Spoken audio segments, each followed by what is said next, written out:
today's lesson is on blanketing, blankets, sheets, coolers, all that good stuff, and everything you need to know. Okay, so you have choices of sheets, turnout sheets, fly sheets, lightweight winter blankets, midweight, heavyweight. You have blankets that are high-necked with neck covers, all different kinds of covers. All right, so we're going to cover the basics here now. We've got some dirty blankets, so I'm sorry they're not clean. But let's just start with your basic sheet.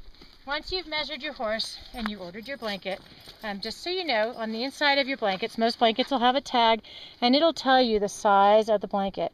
In this case, this is an 81-inch blanket, a sheet. Now, this sheet, this is a weather beater, and they tend to fit a little on the big side, so that's why I have an 81 for my horse that I measured earlier as an 84. That or my measuring tape might have been a little bit off. Now this blanket has a heavy dernier,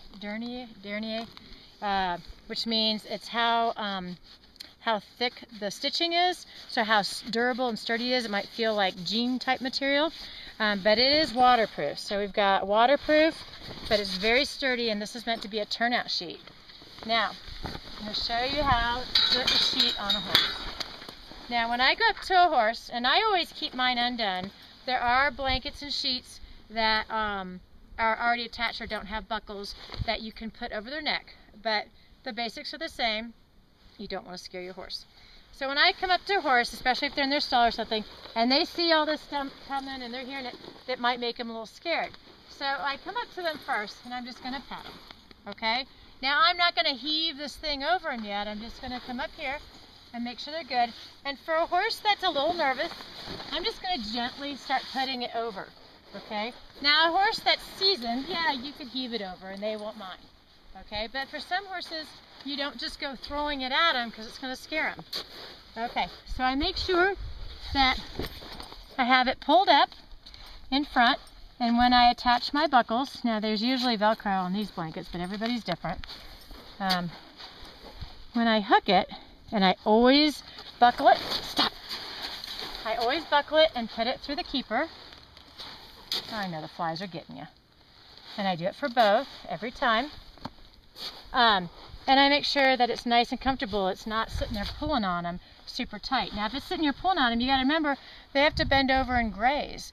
And if they're bending over and grazing, it's going to cut into his neck. He's going to get rubbed bear marks on his shoulders and generally be very unhappy. Okay, now I do my front first. I make sure that it's all pulled just right for him before I do my straps. Now I always take my strap, and it doesn't matter which one you do first, but I make sure it's not twisted, and you put it through your buckle, twist it, come down. Now I'm not getting in front of his legs or freaking him out. Hook it up and twist it. Now, to make sure it's not too tight here, you see it's going to have a little bit of space here. It's not hanging down to the ground where he could hook a foot into it, okay? But it's also not pulling right on his belly. Because remember, they have to lay down, get up, run around and play. They need some movement. Now, your good blankets are all going to have the hind leg straps, okay? Now, the hind leg straps are excellent because that's one of the things that keeps them from taking the blanket off themselves, because some horses are very good at yanking it over their heads, believe it or not. Now for these, I'm going to go between their leg, and I crisscross it. So I take the strap from the left, I hook it to the right, make sure it's all closed, take the strap from the right, and I hook it to the left. So this horse, and you see this one, it could be tightened a little bit, but these straps are a little stretched, okay? So this is a little too long. It could be up here, but again, you don't have it like super tight hugging on their legs. All right, now, this type of blanket is a turnout blanket. So he could be outside, it could snow on him, it could rain on him, and he would be just fine. It's not going to soak through and get him really cold and feeling bad. If you just have a cotton sheet, do not turn your horse out in a cotton sheet, because if it rains, if they get cotton weather, they could get very sick. All right? Now, to take off your blanket, you simply undo all your hooks, just like you put it together. Now, some people don't like to do this one over and over again, and they actually pull it over their horse's neck, and then when they go to put it on, they put it over their horse's head. And that's fine as long as your horse isn't too spooky, okay? But I'm just going to show it the long version way here because it's the safest one. I pull it apart, then I just take it off him gently. I don't rip it off of him. And then I tend to fold it in half, and again, and then I can hang it on the front of his stall. I can pick up his straps, flip them over, and it'll hang nicely in front of his stall. Now, other people have different ways of hanging. It really depends. Some people can just take the hook on the top and they have a hook that hangs it really nicely. What's really important is that you don't leave your blankets hanging out on the floor because mice will get in it and they'll start living in them and they'll start ripping them up. All right, so you want to keep your blankets up off the ground and stored nicely. Now, there are actual blanket bags you can get for the front of your stalls, which you can either make or buy, and they're really nice, but once it's in the wintertime, you don't put them in all the time. It's really meant more for storage through the year, but it keeps your barn looking really neat and clean. Now, before the season, you need to have your blankets washed, and if your horse is particularly dirty, you might need to take them and get them cleaned or repaired on a regular basis. A lot of your tack stores will have connections with people who do horse blanket laundry if you can't do it on your own. Mind you, if you try to go to a laundromat with a horse blanket and you get caught, they might kick you out because they don't like these horse blankets in their laundromat. And rightly so, they're big and filthy.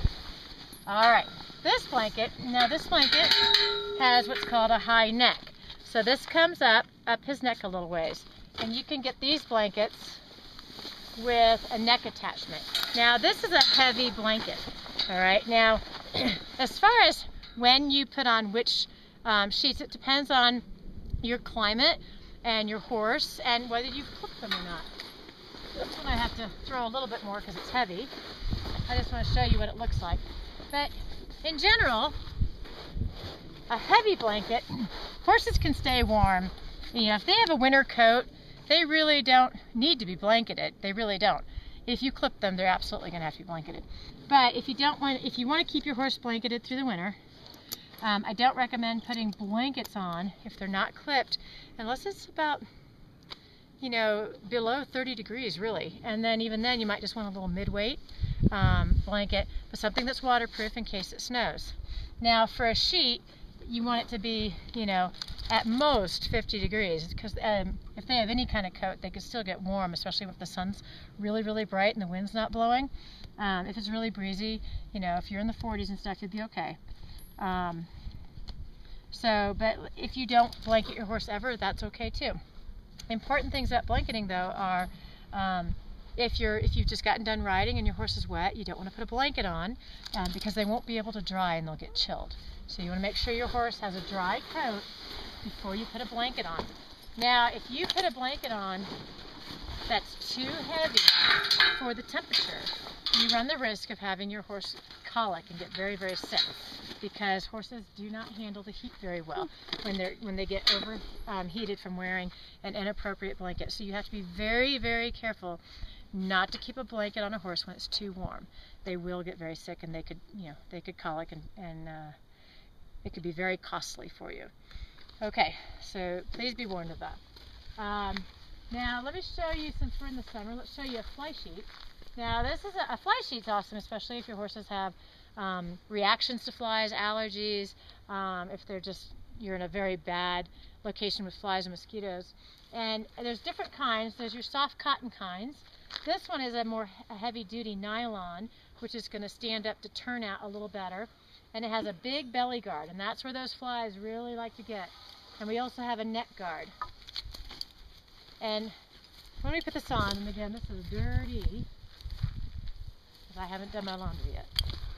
So I'm going to come and put this on, and I'm going to put the neck piece on for you too.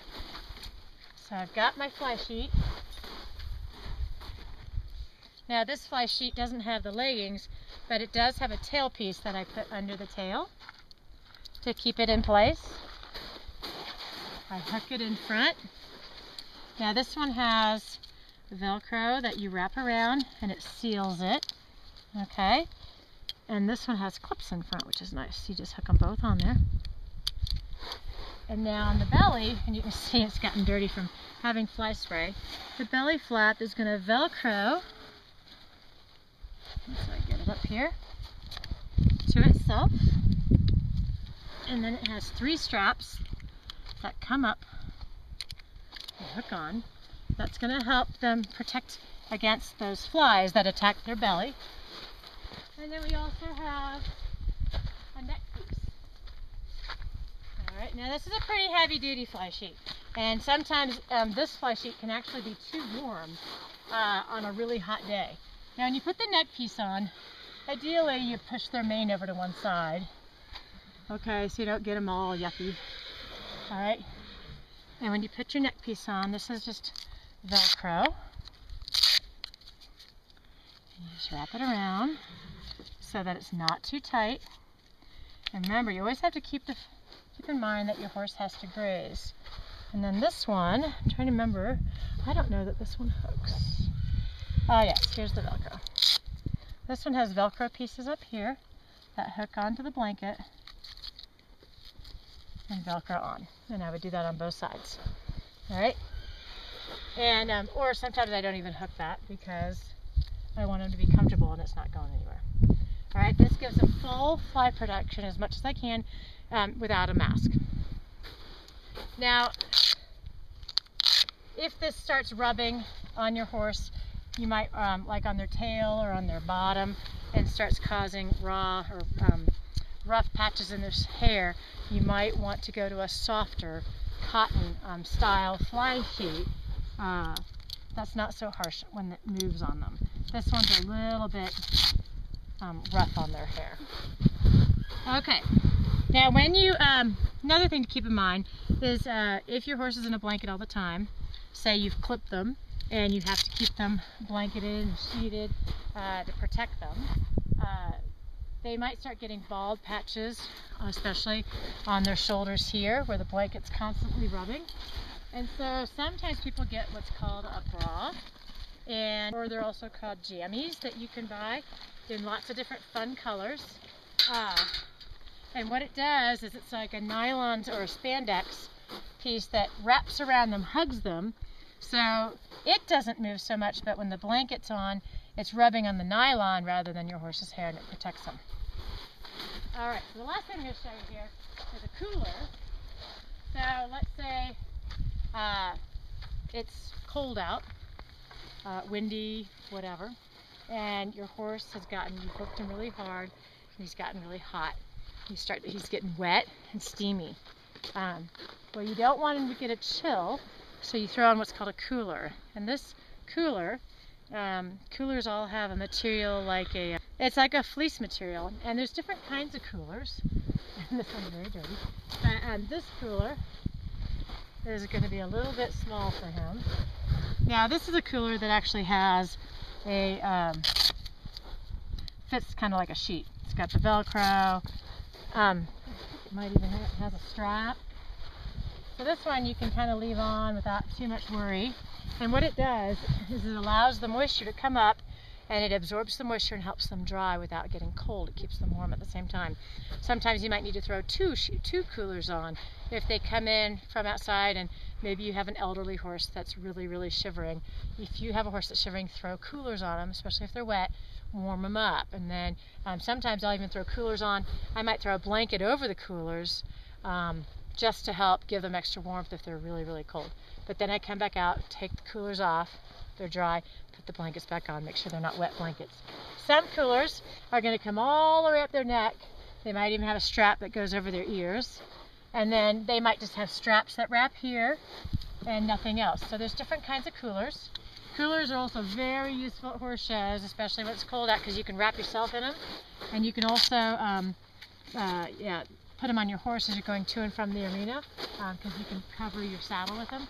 And you can also get quarter length coolers, different kinds of workout coolers that you can get as you're riding. So lots of things to consider when it comes to sheeting, blanketing in the different times of year, different weather, how they're, whether they're clipped or not clipped, whether there's flies, whether they've been working hard. So just be careful how your horse is doing, because blanketing is not a natural thing to do for your horse. It's something that we decide to take upon ourselves to blanket them because we like them to have short, shiny coats. So that's our lesson on blanking today, and happy riding.